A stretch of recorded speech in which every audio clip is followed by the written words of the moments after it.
Good morning, everyone. Thank you for joining us for this Facebook Live. Of course, it's Monday. It is November 11th. It is Veterans Day, so happy Veterans Day. And if you are a service member or former service member, thank you for your service. We appreciate it.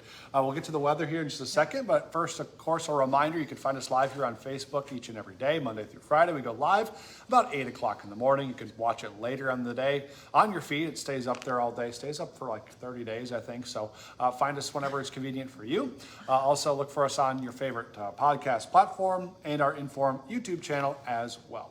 All right, starting out pretty windy and breezy today. Yeah, wind kind of left over from yesterday. We were gusting up near 40 miles an hour yesterday. Yeah, this morning still near 30. So, wow. I mean, notable, but moving in the right direction. Yes. We'll bring that wind down to about 5 to 15 miles an hour by this afternoon.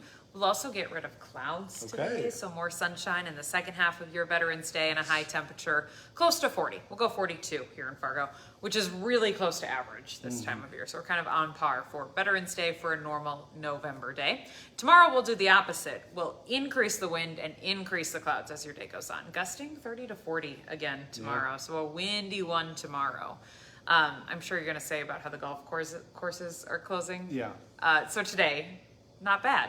Yeah. Sunshine, light wind, 40, not bad for November golf. For this time of the year, you can't ask. I've never much golfed more. in November. I don't know if I did last year or not. I don't know. Maybe. You gotta bundle up this time of year. Yeah. You're just doing it because it's available. You're not like, oh, Right. it's so nice out. Right, you're doing it because like this could be the last 'cause one. you can. Yeah, exactly. So not a bad forecast for that today. Tomorrow though, the wind picks up, the clouds move in, and eventually that leads to a chance of rain late Tuesday night into Wednesday morning, kind of moving from the west to the east. Wrapping up from west to east then throughout the course of Wednesday, heaviest amounts on the Minnesota side this time around, anywhere between a trace to a quarter, so not a super soaker, but those quarter-inch readings will be over on the Minnesota side of the Red River. That gives us obviously a gray day on Wednesday, kind of breezy still out of the south, and temperatures falling into the 40s. On Thursday, Friday, drier weather, back to a partly cloudy sky, and high temperatures 40s to near 50. I think some low 50s are possible to end the work week before the next round of precip moves in Saturday into Sunday. Maybe mixing in a wet snowflake or two.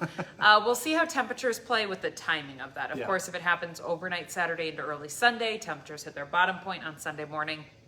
Maybe mixing in a snowflake or two. Sure. I wouldn't expect anything to stick or really cause any problems. We just still haven't seen that first snowfall for Fargo or Grand Forks. Our latest first snowfall, by the way, on record is December 14th.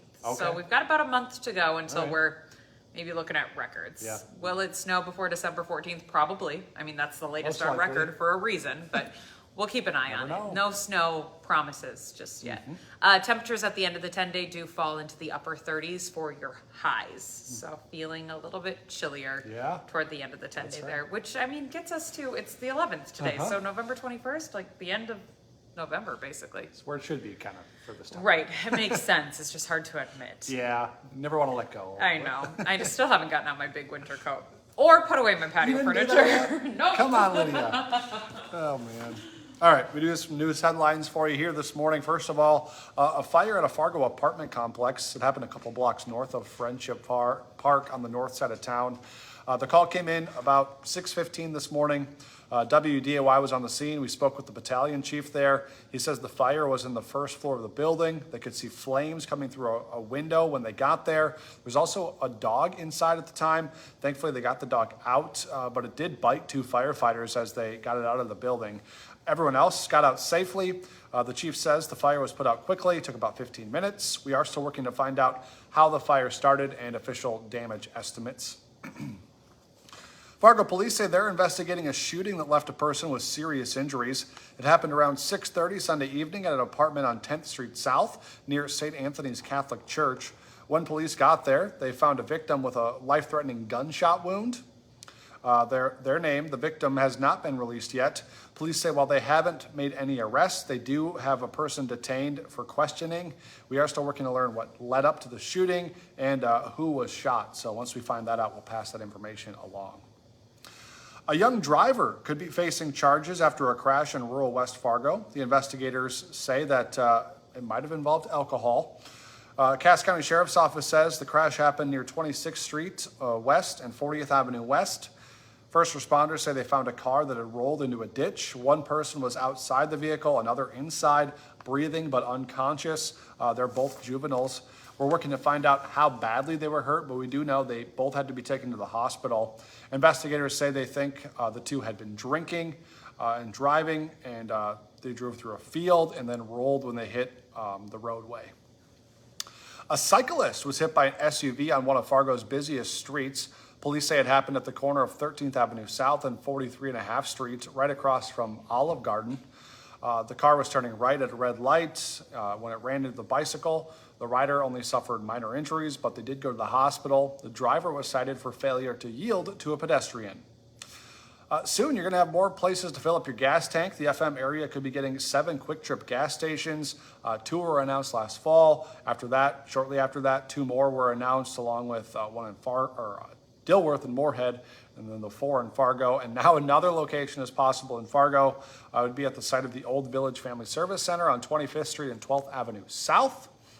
That building is currently being demolished and preps for the new store. A spokesperson for Kwik Trip declined to comment on how many stores they actually plan to officially have in the area and when they're open, but once we get that information, of course, we'll let you know.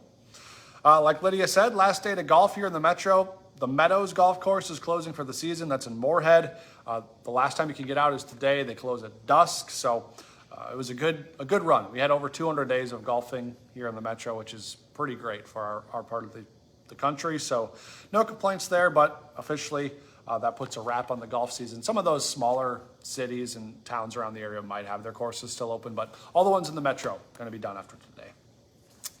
Don't forget, for just 99 cents a month for your first 3 months, you can get that all-access pass to inform.com. Just go to inform.com/subscribe to get the deal.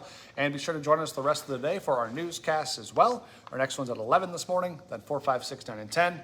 And we'll be back with First News tomorrow morning from 5 to 7. So be sure to join us then. Have a great day, everyone.